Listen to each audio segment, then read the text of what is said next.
Let's have you lie face down. Problems? You're gonna have problems. Roll on your stomach. So she's gonna have a sacrum that's rotated to the left. And you're gonna see her occiput is also going to rotate to the left. And her problem is coming from C2. So I'm gonna come in here. I'm gonna palpate. And if she has a left rotated sacrum, I should see her right sacral sulcus deep and her left ILA should be posterior inferior. So as I come in here, look at that. Quite significant. Right side's deep, left side is more posterior. When I come down to the inferior lateral angle, the left side is inferior and left side is also posterior. Who is used to feeling sacrums a lot here? You? Come up.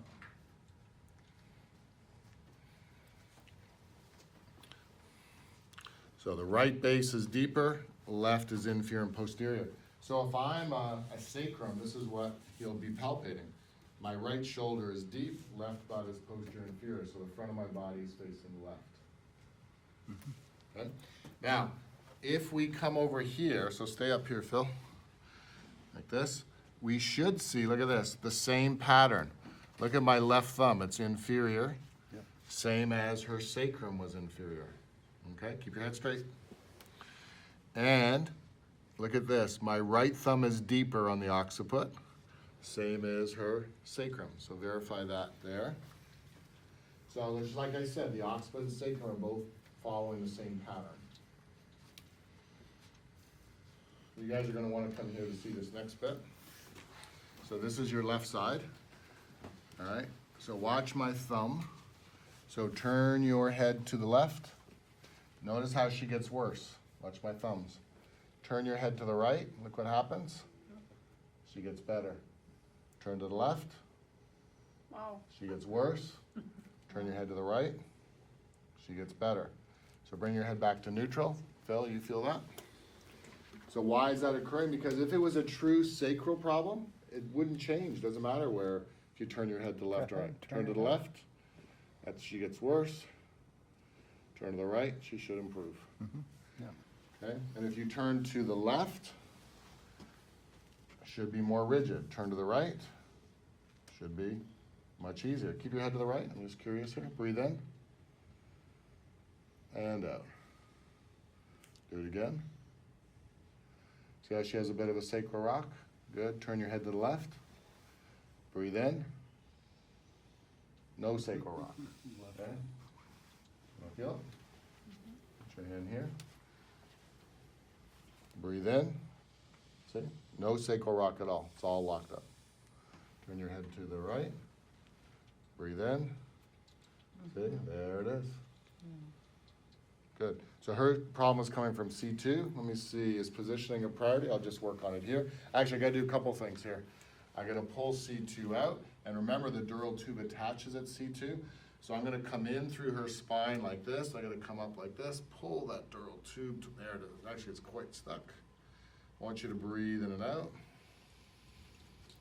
There's a vector here, so I'm going to let that hover. There's the vector. I'm going to collapse it, come back. And there it goes. I want you to breathe in and out for me. That just released. I'm still on the dura. I'm going to go inside the dura. So it's very thick. There's another vector inside there. I'm going to collapse that. A lot of frustration in here, a lot of anger in here, rage. There it is. Let it go. That's it. So it's just opening up, opening up, opening up. Good. Breathe in. There we go. Keep breathing. In and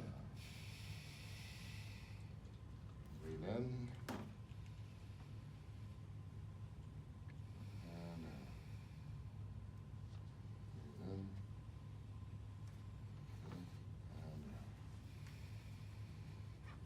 good. Straighten your head for me. So we look now, and sacrum is now balanced. It's now balanced. And if I ask you to turn your head to the left, no change. Turn your head to the right, no change. Okay, have a feel? Have a feel, Phil? Phil. Keep your head straight first. Let them evaluate neutral. And then when he tells you, you can turn your head left and right. Head to the right. Head to the left. Head to the right. And back to center. Okay, Yeah. let's check the occiput. So you always want to reevaluate. This is how you learn. See? No asymmetry there. No asymmetry there. How do I feel?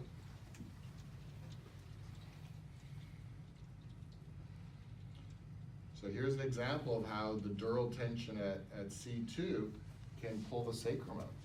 Okay, thank you, dear. Oh, sorry, I got stretch.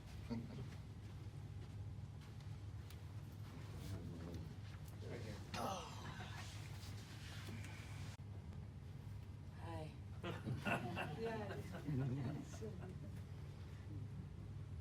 Feel weird.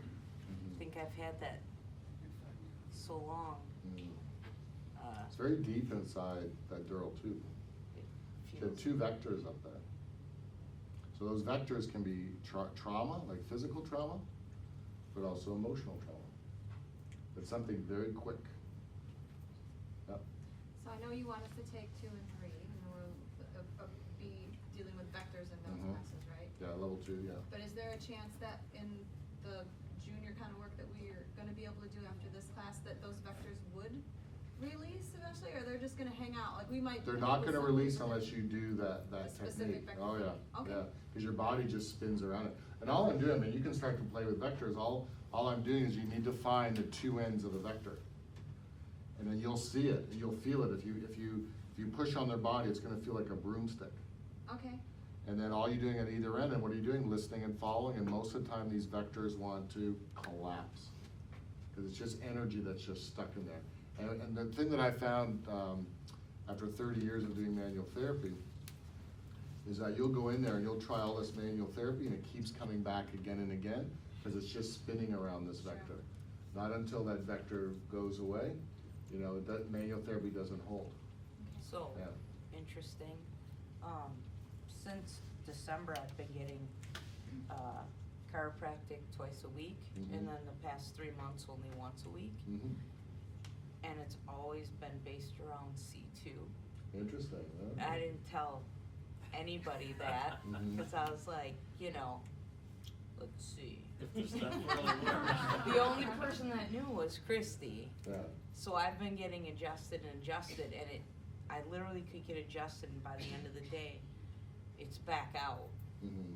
And she's like, I'm like, I don't know what else to do, I was getting acupuncture once a week. I got cranial in my sleep. Mm-hmm. Wake up, she'd be doing cranial on me. So I got like every treatment under the sun that was available since Christmas. Mm-hmm. And I can't even comprehend what's happening in my body right now. Mm-hmm. So it's like so relieving to have relief for the first time. So it works.